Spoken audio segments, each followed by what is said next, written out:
Bonjour à toutes, bonjour à tous, bienvenue sur Un parfum littéraire. Aujourd'hui, je vous présente un ouvrage scientifique et non pas littéraire à proprement parler. Il s'agit de Cerveau et odorat, comment rééduquer son nez de Mustapha Bensafi et de Catherine Rouby, qui sont deux neuroscientifiques. Donc Mustapha Bensafi, il est directeur de recherche au CNRS et Catherine Rouby, elle est maîtresse de conférences honoraire au Centre de recherche en neurosciences de Lyon, donc également au CNRS. En préambule, je tiens à préciser aux personnes qui me regardent que je suis navrée pour les fluctuations de lumière, je n'ai pas la main sur le coucher du soleil, et donc voilà, il se peut que je sois surexposée par moments, je vous prie de m'en excuser. Voilà, si vous ne souhaitez pas voir ces fluctuations, vous avez toujours le podcast qui va être disponible. Alors, j'ai découvert cet ouvrage parce que dans le cadre en fait de mes recherches autour de la compréhension de l'olfaction, puisque pour celles et ceux qui arriveraient sur la chaîne, je suis atteinte d'hyposmie, donc depuis le Covid, c'est une des conséquences du Covid que j'ai attrapé début 2025, c'est-à-dire qu'il y a des odeurs que je ne sens plus. En gros, j'ai une narine, la narine gauche, qui est atteinte pardon, d'anosmie. Je ne sens plus rien de la narine gauche. La narine droite, ça va, mais voilà. Donc si je fais un mix de mes deux narines, en fait, il y a des odeurs que je n'arrive plus à percevoir. Bref, c'est un ouvrage donc scientifique, mais qui est tout à fait accessible parce que, eh bien, ce sont des professeurs qui l'ont écrit et l'aspect pédagogique est quand même assez présent. Vous avez un glossaire à la fin s'il y a des mots que vous ne comprenez pas. Il y a des schémas également pour vous expliquer un petit peu le fonctionnement de l'olfaction. Donc c'est vraiment pas mal. Je vais vous donner mon avis et je vais vous faire un résumé, peut-être pas un résumé, mais une synthèse de ce qu'on trouve dans cet ouvrage pour celles et ceux qui ne voudraient pas le lire. Je ne parlerai pas en revanche du chapitre 4. Pourquoi? Parce qu'il s'agit d'un chapitre qui est consacré au Covid-19, sauf que l'ouvrage il est sorti en 2020 et donc on était vraiment au sortir de la pandémie, ce qui fait qu'à mon sens, on n'a pas suffisamment de recul pour que je puisse vous en parler vraiment. Et d'ailleurs, dans les études, il y a c'est pris avec vraiment beaucoup de conditionnels, beaucoup de pincettes, donc voilà, ça ne me semble pas forcément pertinent de vous en parler. Donc, je trouve que c'est un ouvrage qui est très chouette si vous voulez comprendre l'olfaction. Si par contre, vous cherchez à rééduquer votre odorat, ce n'est pas l'ouvrage vers lequel je me dirigerai. Il y a des solutions qui vous sont données dans l'ouvrage, mais c'est un tout petit paragraphe. Donc, je trouve que le sous-titre "Comment rééduquer son nez" n'est pas forcément le meilleur. Un sous-titre comme "Comprendre comment marche le nez, l'olfaction, l'odorat", ce que vous voulez, ça aurait été plus judicieux. Mais enfin, passons. Alors, j'ai commencé par apprendre, donc maintenant je vais rentrer vraiment dans le vif du sujet et dans la synthèse de ce que j'ai appris. Nous avons 2 perceptions olfactives. Alors comme tout le monde, pour moi, il y avait genre quand on inspire, quand on flaire, donc l'inspiration tout simplement. Mais j'ai appris qu'il y avait également la rétro-olfaction. Et qu'est-ce que c'est que la rétro-olfaction? C'est l'expiration, tout simplement, et c'est ce qui va rentrer en ligne de compte lorsque vous allez manger pour arriver à identifier la flaveur de certains aliments. Donc pour la flaveur, vous avez la rétro-olfaction qui rentre en compte, vous avez les papilles, le goût quoi, globalement, et vous avez, et là je vais vraiment pas m'avancer parce que je ne serai pas du tout capable de vous en parler de façon plus détaillée que ça, le nerf trijumeau qui en gros s'étend sur toutes les muqueuses du nez et de la bouche. Voilà. On a également 1000 gènes, oui, vous avez bien entendu, 1000 gènes qui nous permettraient de percevoir les odeurs, mais avec l'évolution, et c'est l'explication qui est avancée, avec l'amélioration de notre vision, on en a perdu, il y en a 600 qui servent à rien, quoi. En gros, il y en a 350 à 400 qui sont utiles, et les autres, on les appelle des pseudogènes, parce que, si j'ai bien compris, on ne les utilise pas. Je pense qu'on peut faire le lien avec les chiens, par exemple, qui, eux, n'ont pas une vision aussi précise que la nôtre, mais qui, par contre, en termes d'olfaction, sont à un niveau qu'on n'arrive même pas à imaginer. Voilà. C'est un sens qui a été très peu étudié avant le Covid parce que c'était un sens qui était considéré comme, trop subjectif, pas assez noble. En gros, si j'ai bien compris, dans la littérature scientifique, on étudiait la vue et l'ouïe sans aucun problème parce que c'était en gros le sujet était à distance de l'objet étudié, là où tous les autres sens, donc le toucher, le goût et l'odorat, sont trop subjectifs et donc ne permettraient pas, enfin seraient incompatibles, pour citer le texte, incompatibles avec la raison. Bon, on est d'accord pour dire que c'est pas forcément extrêmement, logique, quand on pense un petit peu à la subjectivité de la vue, de l'ouïe, tout ça, bon bref, passons. Mais depuis le Covid, du coup, il y a beaucoup d'études qui sont faites autour de ce sens et on ne soupçonne pas à quel point c'est un sens incroyable. Je vous donne des exemples d'études.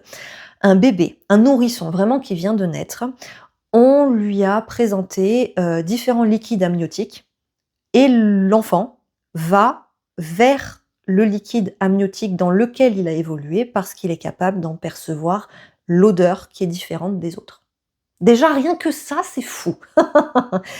Autre chose, lorsque la mère est donc enceinte, si dans les dernières semaines, ils ont fait des études avec de l'anis, si elle mange de l'anis régulièrement pendant les dernières semaines de la gestation, eh bien, le nourrisson, dans les premières semaines, lui, de sa vie, va marquer une préférence pour les laits qui vont être, anisés.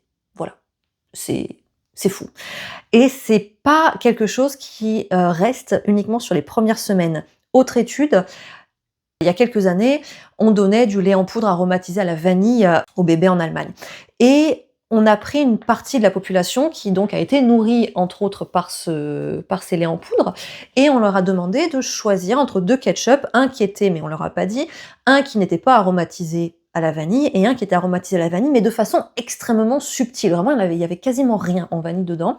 Eh bien, la part de la population qui a été nourrie avec ce lait aromatisé à la vanille a préféré le ketchup vanillé. Voilà. Ce qui veut dire que dans les premières semaines de vie et in utero, je pense qu'il faudrait manger bien équilibré et bien de tout pour qu'ensuite l'enfant et le futur adulte aient des préférences alimentaires qui soient équilibrées en fait. Voilà. Donc ça joue un rôle, l'odorat, dans notre survie en fait, tout simplement. Et on remarque ça également avec la distinction qu'on fait entre les odeurs agréables et les odeurs désagréables. Les odeurs agréables peuvent varier selon les cultures. Néanmoins, que lorsqu'on prend des populations issues de différentes cultures, on se rend compte que les odeurs qui sont désignées comme désagréables sont communes à toutes ces personnes-là. Ce serait donc en fait un système d'alarme pour dire « Oula, attention, danger, ça faut pas y aller », genre de la nourriture avariée. Donc, on est vraiment sur un sens primaire. Et ça va plus loin. Par exemple, vous avez très faim, genre vous avez vraiment très faim. Et il y a une odeur, j'en sais rien, de frites, par exemple. Et d'un coup, vous avez vraiment, vraiment très envie de manger des frites. Vous allez manger vos frites, mais assez rapidement, vous allez vous sentir écœuré parce que vous êtes en train de manger et vous allez vraiment plus du tout avoir envie de finir votre plâtrasse de frites que vous vous êtes servi. Ça porte un nom, ce phénomène, je ne savais pas. Ça s'appelle l'aliesthésie. Et là encore, la nature est bien faite puisque ce serait un réflexe du corps pour vous dire, là, ça suffit, change ton alimentation. C'est fou, c'est fou. Je trouve ça à la fois génial et en fait tout ce qu'il y a de plus évident. Mais alors, vous allez me dire, tout ça c'est bien beau, le système de survie, machin, tout ça, mais comment est-ce qu'on sent? Eh bien, là, je vais partir vraiment dans l'aspect science pure et dure en essayant d'être clair. Nous avons, et c'est une excellente nouvelle pour les gens qui sont atteints d'anosmie ou d'hyposmie, nous avons des neurones sensoriels olfactifs qui, en fait, ne durent que 30 jours et qui se renouvellent à vie. C'est-à-dire que, je ne sais pas si on se rend compte, c'est-à-dire que toute votre vie, vos neurones, ceux qui sont dans votre nez, ils vont se renouveler et vous avez donc la possibilité, partant de ce postulat, enfin de cette, même c'est même pas un postulat, c'est de ce fait, on a donc la possibilité d'entraîner son nez pour percevoir des odeurs que nous ne percevrions plus parce que, eh bien, les neurones, et je vous en parle juste après, chaque neurone n'est capable de sentir qu'une odeur. Ces neurones On en a 5 à 10 millions sur 2 à 3 centimètres carrés dans la muqueuse nasale. C'est fou, c'est titanesque comme chiffre, je trouve. Nous avons 3 niveaux d'olfaction. Le premier niveau, c'est juste ce qu'on appelle le seuil olfactif, c'est-à-dire je sens un truc, quoi, j'en sais rien, mais il y a une odeur. Le deuxième seuil, c'est la discrimination olfactive. Je sens des odeurs, je suis capable de dire que l'odeur numéro 1 est différente de l'odeur numéro 2, de l'odeur numéro 3. Bon. Et le dernier seuil, ça s'appelle l'identification olfactive. Je sens et je suis capable de dire que cette odeur, c'est une odeur de rose, par exemple. Voilà. En gros, au bout de chaque neurone olfactif, vous avez un récepteur. Et ce récepteur, il ne peut recevoir qu'un trait de molécule. Je rappelle, une molécule, elle est constituée de différents atomes. Et une molécule, puisqu'elle est constituée du coup de plusieurs traits, il y a plusieurs atomes qui constituent la molécule, elle peut activer différents récepteurs. Et de façon inverse, un même récepteur, il peut être activé par différentes molécules à partir du moment où dans cette molécule, vous avez le bon atome, le bon trait, la bonne clé pour activer la serrure. Voilà. Pour percevoir une odeur, il faut non seulement la molécule, donc la clé, et le récepteur, la serrure. Or, eh bien, pour toute personne, un certain bagage de neurones olfactifs est fonctionnel, c'est-à-dire que vous pouvez tout à fait ne pas sentir une odeur, non pas parce que vous avez eu un traumatisme crânien, une maladie, que sais-je, qui fait que vous ne percevez plus l'odeur, mais simplement parce que vous n'avez pas le neurone olfactif, vous n'avez pas le bon récepteur, et donc vous serez toute votre vie incapable de sentir cette odeur-là. Et de fait, dans les études, on s'est aperçu que notamment en Afrique et en Asie du Sud-Est, si je dis pas d'ânerie, il y a une part de la population qui n'est pas capable de percevoir certaines odeurs, juste parce qu'ils n'ont pas le récepteur correspondant. Voilà. Maintenant, parlons un petit peu justement de ces odeurs qu'on peut percevoir. Alors, contrairement à la parfumerie, on fait des groupes de 7, il y a 7 catégories, en gros, d'odeurs primaires qui vont être distinguées. Donc, ça a été distingué dans les années 60-70. Elles sont liées à 7 récepteurs différents. Donc, il y aurait les odeurs. Pour la petite histoire, pourquoi 7 récepteurs différents? Ça dépend de la forme que vous avez au bout de votre neurone. Voilà, tout simplement. Donc, on a les odeurs camphrées, les odeurs musquées, les odeurs florales, mentholées, éthérées, âcres et putrides. Voilà, donc on voit qu'en parfumerie, les odeurs putrides, par exemple, ne font pas partie d'une catégorie. Voilà, on a des odeurs florales, oui, on a des odeurs musquées, oui. Mais enfin, le jour où vous avez des odeurs putrides en parfumerie, appelez-moi parce qu'il y a peut-être un souci quelque part. Voilà. Dans la décennie suivante, alors je n'ai pas fait de recherche pour vérifier si ça avait été confirmé ou pas, là je m'appuie vraiment juste sur ce que j'ai lu, il aurait été avancé que les molécules les plus légères seraient finalement les plus désagréables. Voilà, à confirmer, s'il y a quelqu'un, un neuroscientifique spécialisé en olfaction qui passe par ici, je veux bien la réponse. Donc, tout ça c'est bien beau, hein, mais on est d'accord aussi pour dire qu'au-delà de l'aspect scientifique, il y a quand même un aspect émotionnel très fort qui est lié aux odeurs. Pourquoi? Parce que tous les nerfs qui partent du nez et qui rejoignent le cerveau sont liés à différentes zones cérébrales, pas que à une zone. Ça déclenche plein de choses en fait dans votre cerveau. Par exemple, la zone qui va gérer les émotions. Et on voit ça très bien dans le fameux passage littéraire de la Madeleine de Proust. C'est la mémoire affective qui est déclenchée par cette sensation. C'est intéressant de souligner que justement parce qu'elle est subjective, la perception olfactive, elle va dépendre de chaque individu. Et comme chacune a un vécu différent, la même odeur ne va pas évidemment déclencher les mêmes sentiments. Par exemple, si je vous dis l'odeur des vacances, tout le monde va avoir une odeur différente. Peut-être qu'il y en a pour qui ce sera l'odeur de la mer, il y en a ce sera, j'en sais rien, l'odeur de l'essence, il y en a j'en sais rien. Voilà, donc il y a vraiment des associations très propres à chacune et à chacun. En ce qui concerne les facteurs physiologiques maintenant qui vous permettent de sentir ou pas certaines odeurs. Donc vous avez, je vais en parler un petit peu après, hein, l'âge, les maladies, les hormones, la génétique, l'aspect culturel évidemment, et le genre a l'air aussi de rentrer en compte. C'est-à-dire que les femmes sembleraient semblerait plus sensible aux odeurs, ce serait lié au taux d'œstrogène dans le sang, mais il y a un mais, c'est pour ça que j'utilise du conditionnel, c'est pas si simple puisqu'en fait, lors de la alors oui, pendant la phase ovulatoire, a priori, les femmes, elles sentiraient mieux qu'en phase non fertile, mais pendant la grossesse, donc là où normalement on a le plus de taux d'œstrogène, eh bien, les études, elles ont montré que c'est pas qu'en fait, les femmes percevaient plus d'odeurs. On entend souvent, waouh, j'ai l'odorat qui est surdéveloppé pendant notamment le premier trimestre de ma grossesse. Ben en fait, non. Toutes les études, elles ont échoué à montrer ça. Par contre, ce qui a été montré, c'est que c'est le traitement émotionnel des odeurs qui est modifié pendant la gestation. En ce qui concerne maintenant la perte de l'odorat, il y a 20% de la population mondiale qui souffrirait d'un déficit olfactif. Alors, déficit olfactif, vous avez donc l'anosmie, dont je vous ai parlé tout à l'heure, l'hyposmie également. Vous avez la parosmie, qui est une distorsion de la perception olfactive. Par exemple, l'odeur de girofle ou de cannelle ne sent plus l'odeur de girofle ou de cannelle. Ça sent bizarre, ça sent différemment. La phantosmie, que je trouve amusante, alors vous connaissez sûrement cette personne qui d'un coup vous dit « Waouh, ça sent le brûlé là, non ?» Alors que absolument pas. Donc il n'y a pas d'odeur de brûlé. Donc ça s'appelle une phantosmie. Voilà, c'est-à-dire que la personne a l'impression qu'il y a une odeur alors qu'il n'y a pas cette odeur-là. En ce qui concerne l'anosmie et l'hyposmie, il y a différentes causes, il y a différents facteurs. Donc vous avez la pollution. Très souvent, quand vous vivez dans un environnement très pollué, votre sensibilité aux odeurs est fortement réduite. Vous avez les médicaments, notamment ceux contre l'hypertension, j'ai appris. Vous avez les maladies, et notamment, et c'est très triste, la maladie d'Alzheimer et celle de Parkinson. J'ai appris qu'il y a 91% des personnes qui sont atteintes de Parkinson qui sont incapables de sentir les odeurs. Vous avez les facteurs, les causes post-infectieuses qui touchent plus les femmes que les hommes. Vous avez les causes physiques, genre simplement un rhume, une allergie, enfin voilà, en gros c'est obstrué.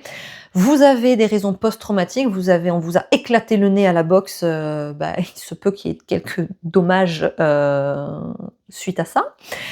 Et vous avez donc, je vous en parlais tout à l'heure, l'aspect congénital, donc génétique. Mais il y a aussi, et là on est toutes et tous concernés, l'âge. C'est-à-dire que la perception olfactive commence à décliner à partir de 40 ans, au plus tôt, et à partir de 60 ans, c'est sûr, tout le monde est touché par cette dégradation en fait des muqueuses nasales qui fait que en fait la muqueuse respiratoire va prendre plus de place et les 2-3 cm² de la muqueuse liée à l'olfaction va se réduire petit à petit. Voilà, c'est pour ça que souvent les personnes âgées elles mettent un max de parfum parce qu'en fait elles ne sont pas capables de sentir autant qu'avant. Donc nous on est là, waouh, ça sent fort, mais pour la personne, non, ça sent pas si fort, elle est juste capable enfin de sentir quelque chose. Voilà. Ça n'est pas sans conséquence, ces absences d'odeur. Alors évidemment, vous allez me dire, oui, ça paraît évident, mais je le répète au cas où, il y a déjà les dangers domestiques qui sont accrus lorsqu'on n'a plus d'odorat, puisqu'on ne sent pas le brûlé, on ne sent pas les odeurs de gaz, par exemple, on n'est pas capable de sentir une nourriture qui est avariée, donc en fait, ça devient dangereux. Vous habitez dans un immeuble, il peut y avoir le feu, vous ne sentez pas. Voilà. Des troubles de l'alimentation sont également liés à la perte de l'olfaction, puisque les aliments perdent de leur saveur. Les gens qui ont été atteints du Covid-19 peuvent en témoigner. Donc il y a une réduction de l'appétit et on compense avec plus de sel et plus de sucre, et plus d'épices. Mais plus de sel et plus de sucre égale un risque pour la santé aussi. Par ailleurs, et je trouve ça très intéressant, l'absence d'odeur est profondément liée à la dépression. 30% des personnes qui sont touchées par l'anosmie ou l'hyposmie sont atteintes de troubles dépressifs. Et malheureusement, c'est quelque chose que j'ai pu constater aussi. En fait, l'olfaction, les odeurs, il y en a partout tout le temps et on s'en rend pas compte jusqu'au jour où on perd l'odorat. Et je peux vous assurer qu'un monde sans odeur, le monde devient gris. Voilà, en gros. Ça a pour conséquence ce manque de capacité olfactive, des difficultés relationnelles, notamment parce que on n'a plus confiance en soi. Est-ce que j'ai mauvaise haleine? Est-ce que je sens mauvais? Vous voyez, ce genre de choses qui peut impacter vraiment vos relations sociales. Il y a du coup, et là j'en viens vraiment à la partie rééducation du nez, il y a différents tests pour voir si oui ou non on a perdu l'olfaction. Il y a le test d'identification des odeurs de l'université de Pennsylvanie. Premier test. Deuxième test, le test qui s'appelle, je trouve ça très drôle, Sniffing Sticks, qui est allemand, Deutsche Qualität, et le test européen des capacités olfactives. Ça vous permet de dire ok, bah il y a anosmie, il y a hyposmie sur telles odeurs, voilà. La solution, eh ben, il n'y a pas de miracle. La solution la plus prometteuse, c'est l'entraînement olfactif, notamment lorsque vous associez l'odeur et la représentation de l'odeur. C'est-à-dire que sentir à l'aveugle, oui, c'est très bien, mais il y a de meilleurs résultats encore quand vous respirez quelque chose et que vous savez quelle est l'odeur que vous respirez. Voilà. J'ai fait le tour de tout ce que j'ai appris du coup dans cette œuvre. Elle n'est pas très, enfin, elle n'est pas très chère. Moi, je ne l'ai pas payée parce que je l'ai emprunté en médiathèque. Donc, avant d'acheter quoi que ce soit, regardez dans vos médiathèques, bibliothèques de ville si ça n'y est pas. C'est un livre qui coûte quand même 22 €. Donc, si vous n'avez pas les moyens, ce que je comprendrais parfaitement de vous le procurer, eh bien voilà, je vous avais en gros là dans la vidéo toutes les informations que je pense utiles, nécessaires pour bien comprendre. Sinon, bah, c'est une lecture qui se fait très facilement, hein, vraiment, une après-midi, c'est plié. Voilà, j'espère que vous aurez appris des choses. Moi, je vous retrouve très vite pour un nouveau podcast ou une nouvelle vidéo qui sera, je pense, beaucoup plus littéraire que scientifique. Je vous souhaite à toutes et à tous une excellente fin de journée et je vous dis à très bientôt sur Un Parfum Littéraire. Merci de m'avoir écouté.